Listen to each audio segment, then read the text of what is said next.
very good day to you. Welcome to another interesting episode of the Candid Talk. Definitely, this is Kenya's most comprehensive and candid conversation on matters politics. Welcome. I'm joined by Professor Herman Manyora. How are you, sir? Wonderful.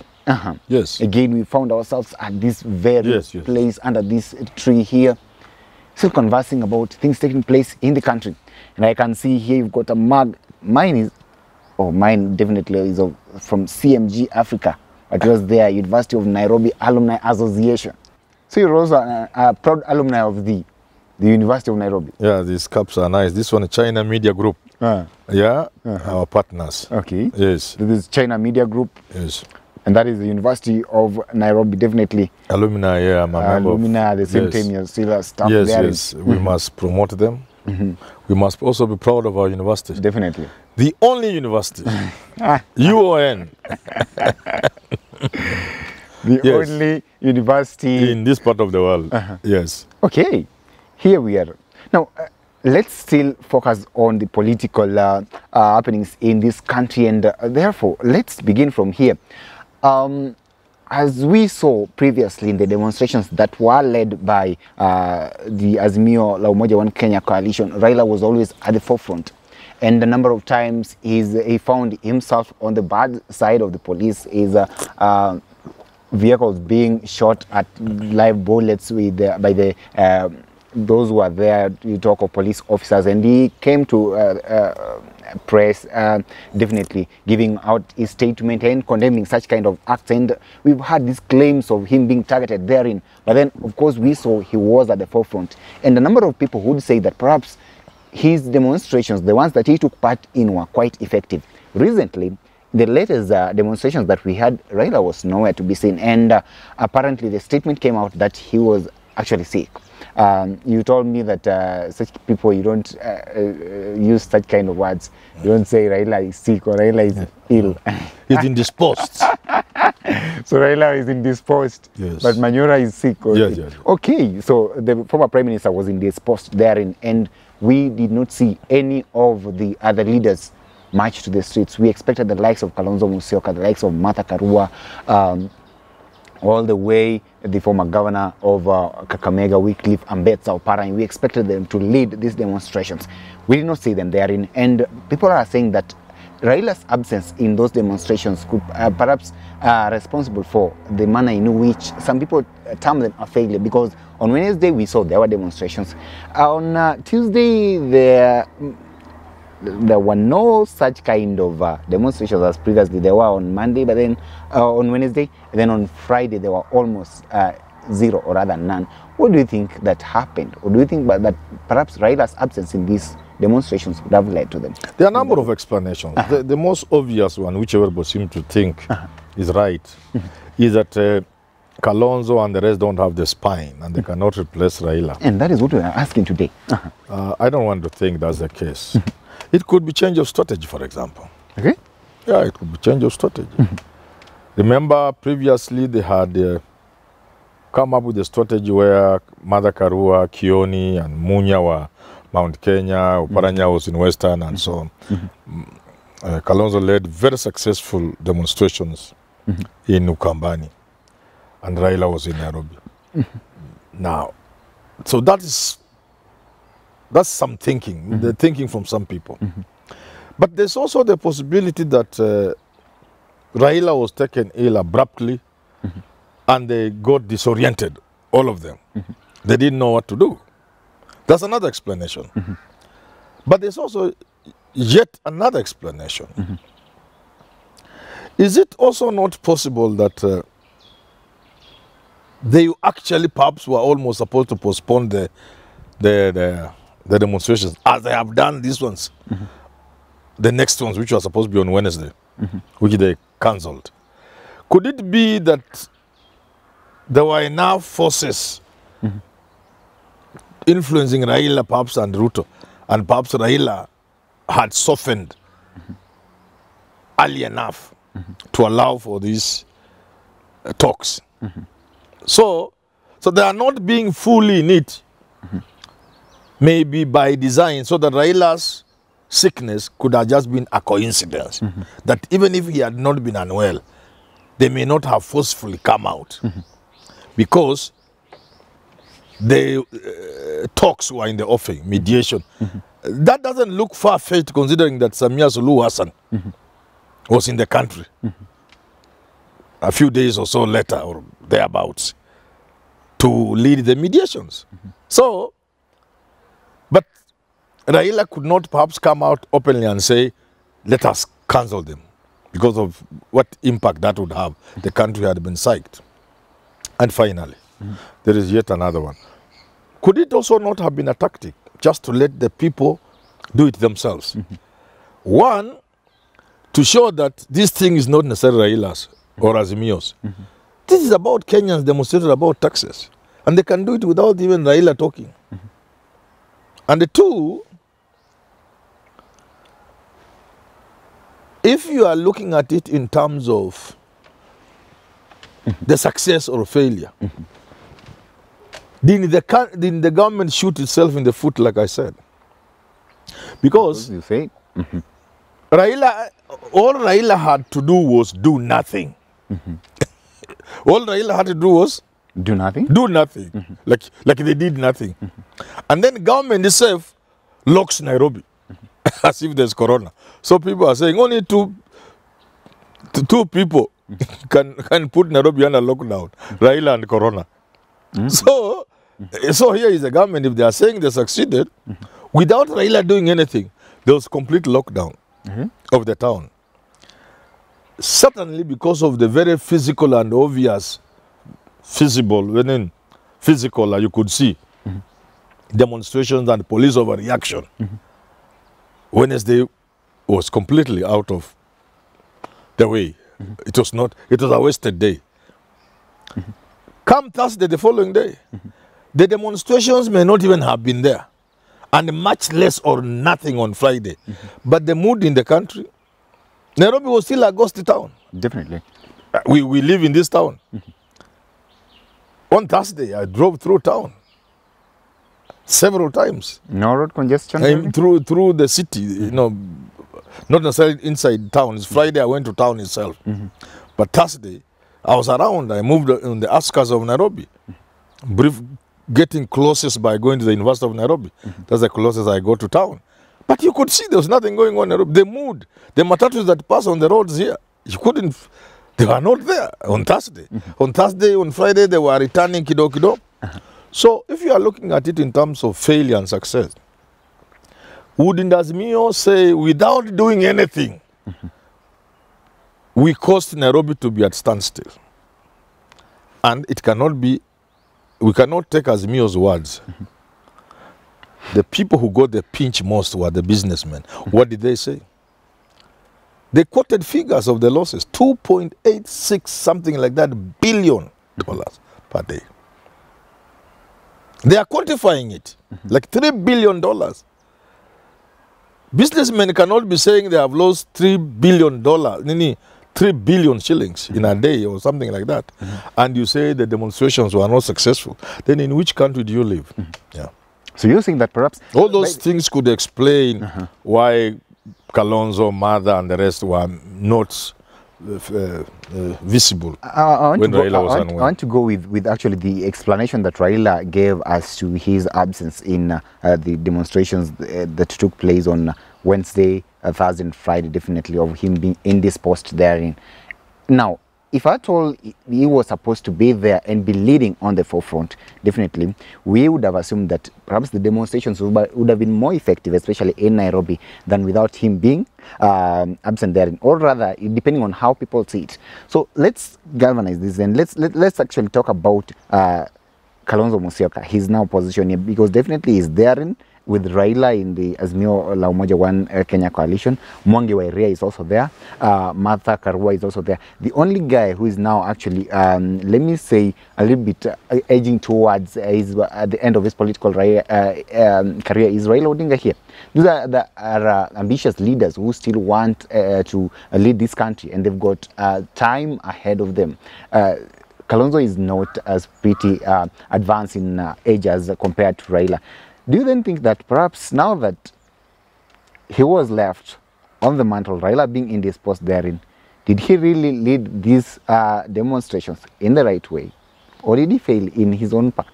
But you see, whatever tactics they were using was born out of a strategy that was crafted together. I mean, they are part, whether it was crafted by Raila or together, they are part of the strategy. Okay.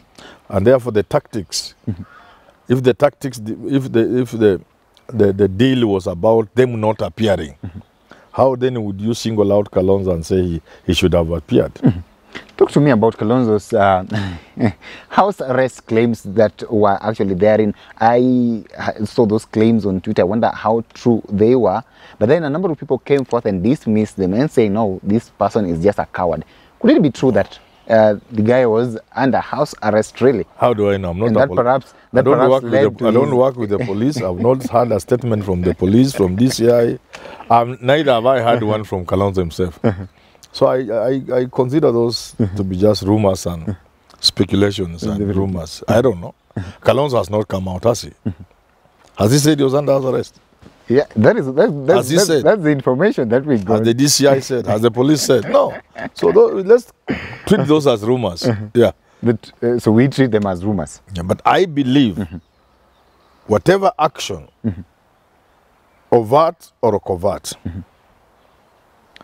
must be a joint strategy from Azimio. Because what remember, there was a time when Azimio announced demonstrations, but they pulled out. And the gangs that had been hired to mingle with the Azimio demonstrators, especially in Kibra, were exposed. This we can say without fear because it was true. And now, partly because of the demonstrations just dying after Wednesday, the police, or what looked like the police, were left on their own, engaging in the things they engaged in places like Sumu, for example. Yeah. So that's why my question being, this tactic that you were talking of, them not supposed to be appearing, how then do you tell your people to go on the road while you are staying in your house? How does that work? But generals and kings send people to war. They don't always go to war. Really? Sometimes they go, sometimes they don't. A general issues commands from his tent. We've seen Raila. And a general cannot be on all fronts. Yeah. We've seen Raila, we've seen these leaders go to the streets, lead those streets alone. We've even seen Raila in the past in tear gas, and he's gone through all those. You're answering your own question. We've seen, yeah, that's now where I'm coming They have always been there. So how about as a matter of strategy that they should not be there? Why shouldn't they be there? It's a strategy. Maybe it's their strategy. How would you send people? You can say it's cowardice if you wish, because people are being arrested. Maybe they fear to be arrested or shot. But so for Raila, he was indisposed. For Kalonzo? Kalonzo was not on the on the front line. And I'm explaining it is possible it was part of their strategy.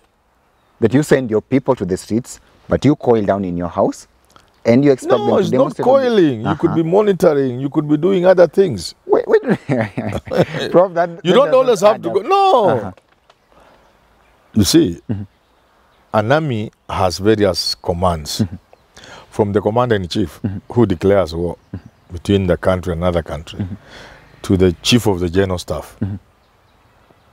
I don't know who we have now. We have Ogola now, in Kenya, for example. But the commander-in-chief is Ruto. He would not be in the war directly, maybe. Even Ogola himself may not necessarily go. He'll be in DOD or in some well-guarded place. And when he sends various formations. Each of the formations have their head, and they have their attack structures. It's not always true that the chief of staff must be in Iraq when America is fighting in Iraq. That is not adding up. How? I'm only explaining to you. It is in the nature of war that it's not always that the general is at the front. But then at least the general leads his people too. You lead the people, but not always at the front. Yeah. So or the commander-in-chief. Have you seen the commander-in-chief going, or the king always going to fight? The king, even the most medieval time when the king led. But at least the most dramatic one being Queen, was it Margaret or who? Yeah. But at least some of the lieutenants should be seen forward, actually fighting for their people. So I wonder whether that strategy actually makes sense, that you would send people to the streets while you remain in the house. Your children, they are back in the house, you're safe. Well, Kenyans are dying on the streets protesting. Does it really? You are not getting the point. That's what I'm not getting at. You are not getting because you have refused to get. No. It's. I have told you, this is akin to a war. A war has command structure, okay, and different formations, and they attack using different attack strategies and tactics. And it's not true that the topmost commander or a general will be at the war front. It's not true. It's not always the case. It's not always? It's not always the case. Yes. Yeah. So it's not always the case. It should not always be the case that Raila should be at the front. If Raila is at the front, definitely, that means he's with the people there and he's ready to sacrifice his life if that needs to be. And that is what he said previously. Yes. In the past, he said he's willing to do anything. He's going through a lot of...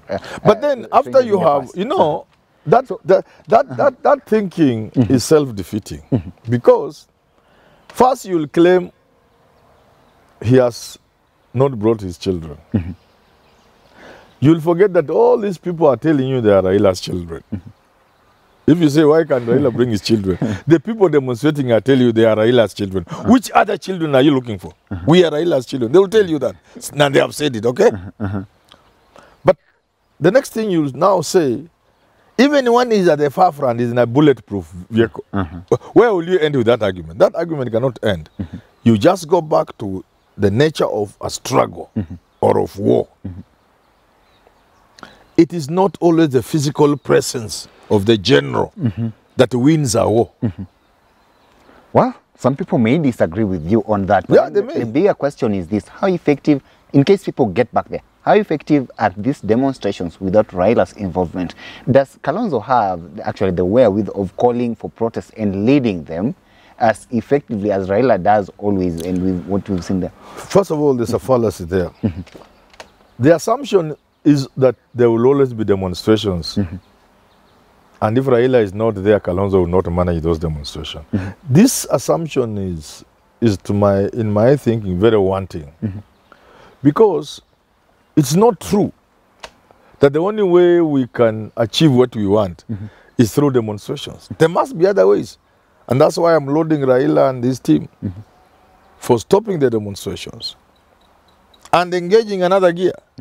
Perhaps in another approach that will come in lieu of the demonstrations. Perhaps when they take that other way, Kalonzo will be the star. I don't know if you get what I'm saying. I'm getting. Yeah. You can get Rome using many routes. Okay. Yes. So here we have Kalonzo Musyoka. Definitely, if at all anything is to go by, and Azimio are supposed to present a candidate in 2027 who will face William Ruto, then most likely Kalonzo Musyoka is that man. So far, has he done anything that can convince you that he can fit in the shoe of the former Prime Minister Raila Odinga? Who tells you Kalonzo will need to wear shoes? He may want to go to battle without shoes so that he can ignore Raila's shoes and just go barefoot. How do you fight? How do you go to war with a general who is fully armed and you are in slippers and sandals? In the First World War, Russia was fighting barefooted, barefoot, in the harsh winter of Russia. So what are you talking about? You can go without shoes. You have seen someone running at the Olympics, getting somewhere and throwing away those running shoes. You call them spikes or what? And continuing. So, but you know, let us not be unfair to Kalonzo Musyoka. What I know about 2027, 2027 cannot be judged now. The dynamics between now and 2027 will, to a large measure, determine how the elections will be conducted, what the opposition will look like. Maybe there will be no opposition. Maybe the government and the opposition will have merged and produce one unitary candidate to end this animosity in this country, at least for 10 years. Or maybe the pressure will have been sustained serious enough. Of course, not serious enough to remove Ruto from power, but serious enough to create a movement like Rainbow Movement. So at that time is not it's no longer important who is the presidential candidate.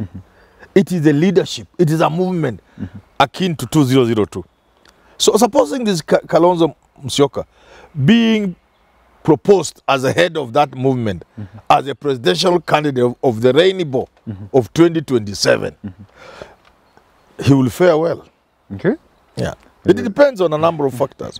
But if you are seeing elections as a matter of agitation, as a matter of being dramatic, forceful, and that somebody to stand in the presence of Raila must be like Raila, then you are going to have a little problem with Kalonzo. What do you make of those who perhaps consider him a coward, so to say, quote unquote? There. Cowards live longer. Okay. Cowards live longer. I don't want to judge a man a coward unless I have sufficient evidence of the cowardice. Yes. Well, I have not seen the cowardice in Kalonzo. I have seen, you know, everybody has their approach. Kibaki wasn't exactly the sort of politician you are talking about, but he became president. Okay. All right? Moi was a passing cloud. In fact, after the death of Kenyatta, I remember reading, I was a young man. I was about maybe 20 or thereabout years, around there. I remember in media, weekly review, newspapers, international paper, they were analyzing possible successors to Kenyatta. Moi was not one of them. It was Nyaga, Mbioko Inange, Dr. Njoroge Mungai, Charles Njonjo. Even Mike Kibaki wasn't quite there.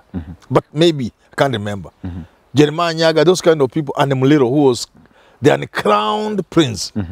Moi did not feature there. But he became president. He looked meek. So sometimes you may be reading people wrongly. Kibaki the same. He had a name, General Coward, General Kigwaya. You see, people like Mudavadi, I never write them off. People like Mudavadi. Politics seems to favor people like those. They are not dramatic. You know, they are just there looking almost like, I don't want to use what word. But somehow you find they have become president. Okay. So Kalonzo Musyoka, in your view, could look laid back, coward if you wish.